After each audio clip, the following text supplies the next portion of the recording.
Happy New Year's, everybody. Hopefully this year's better than last. And let's jump right into this New Year's slasher.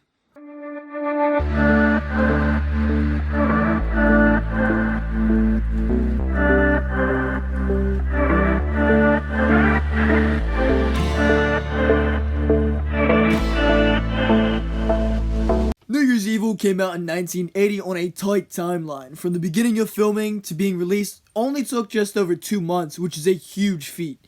And as bad as the film is, it came out pretty good considering the timeline.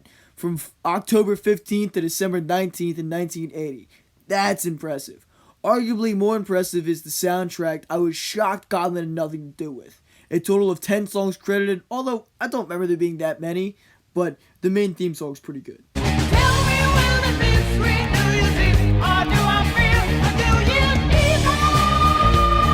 This was composed in part by an Emmy Award winner, so that's cool, I guess. It's a solid track, though. But getting into the meat of the film, a man is on the loose in California on New Year's Eve, and as each time zone hits midnight, starting with Eastern Pacific time, he's whacking people.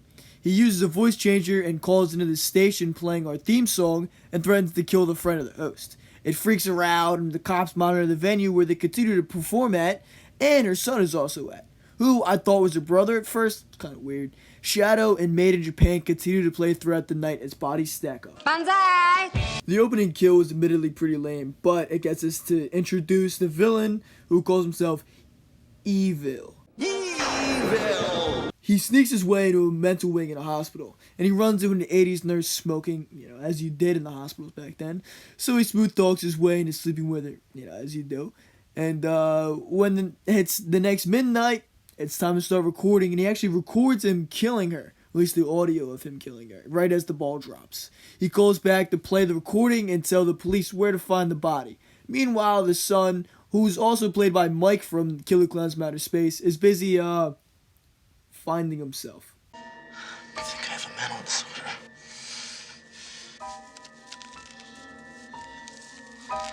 Evil himself sets off for another victim, picking up this girl at a bar. Her friend tags along, so he sends her right into the liquor store. The countdown hits, and somehow his car radio can tune into other state stations, I guess. So he suffocates her right on cue. Her friend gets blindsided upon her return, so he wastes no time calling back and telling the hostess about his swingers. Get it? Never mind. We also get a chit-cha-ha-ha in this scene because I'd much rather be watching a Friday film, and this movie just has to rub that in my face. Evil heads off yet again as a priest. Busy flipping through his Hot Nun magazine, he hits some bikers. They chase him down into a drive-in watching blood feasts and bloodbath trailers, which honestly look like much better films than this one. He warns the bikers, well, he's a man of God. He's a man of God, not a man of violence. After he's totally not stabbing this dude in his Johnson bar, as men of God do, he steals some dude's chick and his car and just takes off.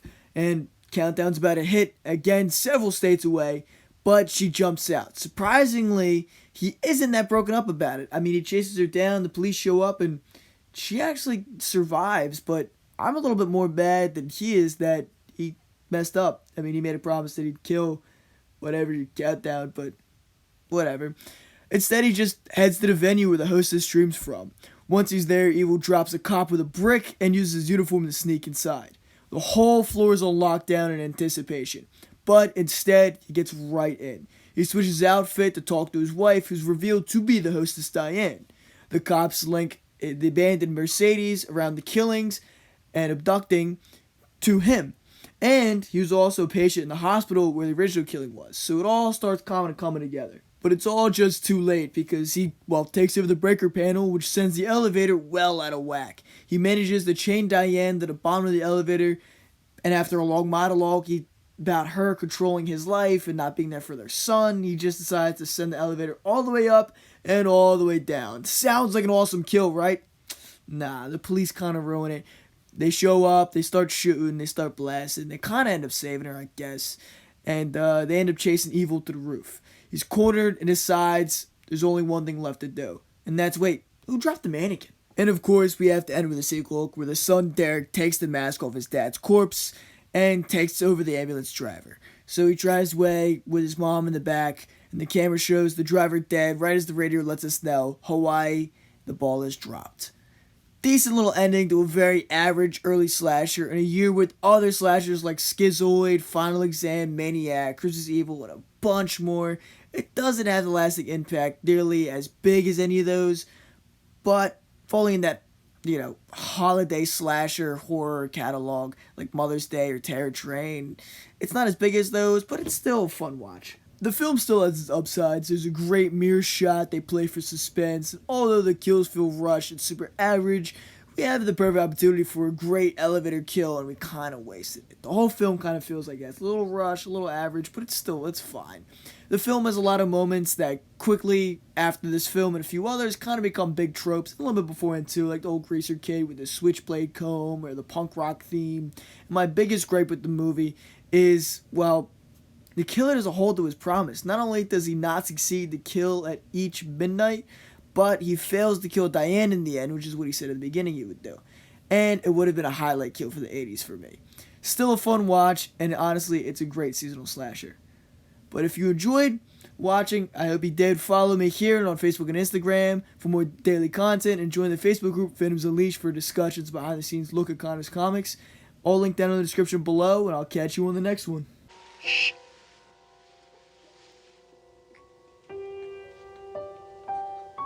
I can hear your heart beating.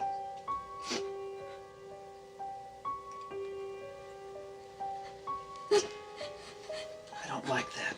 The old year is quickly fading to a memory, and the new one we hope will bring peace and prosperity for all. Aloha! It's midnight. Happy New Year from Hawaii.